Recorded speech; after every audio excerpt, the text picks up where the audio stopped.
Nevidljiva Iva. Svaki sladoled mogla je liznuti, iz škole mogla je kliznuti.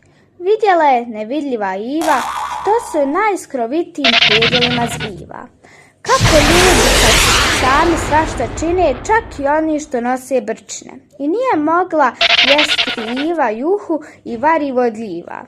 Nije uspjela sjedu, sve je bilo u najboljem redu.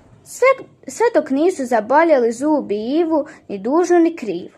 Pa joj je zubar, oslonuvši se o svojstva sluha umjesto zuba, iščupao oba uha, kose 2 pramena i samu glavu iz ramena. No i dalje je Iva živa, upravo u mojim mislima prebiva.